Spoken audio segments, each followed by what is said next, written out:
नारायणगाव व वरवडीला जोडणारा जो मुख्य रस्ता आहे तो नेवकर पूल आणि पादचारी मार्ग आहे मेहर पूल, असे दोन्ही जे पूल आहेत त्याच्यावरचे कटडे कालच्या महापुरामुळे वाहून गेलेले.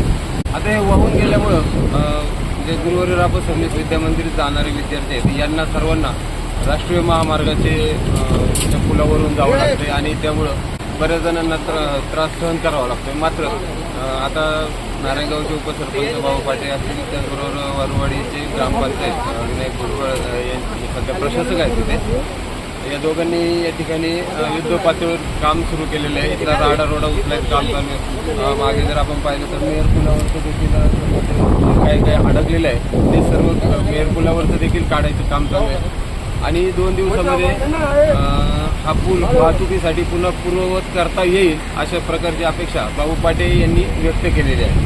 भाऊ काल मीना नदीला आलेला जो महापूर होता यामध्ये आपले जे दोन्ही छोटे पूल आहेत, नेवकर पूल आणि मेहर पूल, याच्यावरती जे लावलेले गल्डर आहेत ते सगळे त्या पुराच्या पाण्यामुळे तुटून गेलेले आहेत. आता या दोन्ही पुलांची परिस्थिती कशी आहे आणि आता आपण काय काम करतोय? आता पूल जितकं लवकर आपल्याला काम चालू करून घेता येईल ते केलं पाहिजे. या हिशोबाने आता इथली सगळी साफसफाई असेल किंवा इथलं जे काही नुकसान झालं असेल ते पूर्ण करून मुलांच्या सुरक्षिततेच्या दृष्टीने तो पूल कसा लवकरात लवकर चालू करता येईल. कारण नेवकर पूल आणि मेहर पुलावून आपली शाळेतली बरीचशी विद्यार्थी जात असतात आणि त्या माध्यमातून खरं तर मोठ्या पुलावून जायला गाड्यांची ट्रॅफिक आणि त्या हिशोबाने थोडीशी अपघाताची भीती जास्त असल्या कारणामुळे त्या पुलाचा वापर सर्रास होतोय. त्या माध्यमातून जितक्या लवकर होईल तेवढ्या लवकर हा पूल आपण लोकांसाठी सेवेमध्ये उपलब्ध करण्यासाठी प्रयत्नशील आहोत. मेहर पुलाच्या बाबतीत झालं तर ते खरं तर आता त्याचं स्ट्रक्चरल ऑडिट आपण करून घेतलं पाहिजे. खालच्या बाजूने ज्याचं कॉन्क्रीट काही आधीच ढासळलं, खालच्या पुराणी ढासळले असेतला भाग नाही ते आधीच, कारण त्याची मला वाटतं आता लाईफ भरपूर झाली असेल त्या पुलाची आणि त्या माध्यमातून त्याचं स्ट्रक्चरल ऑडिट करून घेऊ. ह्याही पुलाचं आपण भविष्यात स्ट्रक्चरल ऑडिट करून घेऊ. मागणी आपण जिल्हा परिषदला मागही केली आहे. DPDCला आपण त्या माध्यमातून पत्र देखील दिलं आहे की हा पूल थोडासा रुंद करावा की जेणेकरून आपल्याला 1-1 मीटरचा जरी फुटपाथ करता आला दोन्ही बाजूनी तर मुलांना जायला यायला आणि ट्रॅफिकचा हे 2 वेगळे विषय करता येतील. त्या माध्यमातूनही आपण ते पुलाची मागणी केलेली आहे.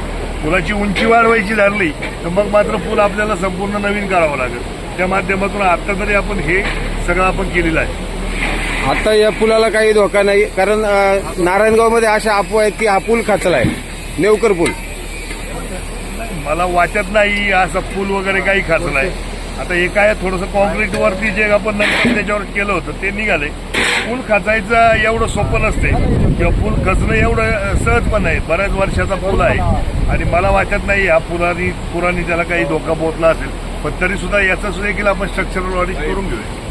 आता आपण जे काम चालू केलेलं आहे इथं साधारण कधी हा पूल चालू होईल रहदारीसाठी? नाही, 2 दिवसात पूल परत व्यवस्थित करून द्यायचा मानस आहे. एखादा दिवस पुढे मागं होईल, पावसावर आहे अवलंबून काम करायची यार, कारण लेबर लोक काम करणार, पाऊस आला तर ते थांबलं जाते. त्या माध्यमातून जेवढं शक्य होईल तेवढ्या लवकरात लवकर हा पूल आपण चालू करून देऊ.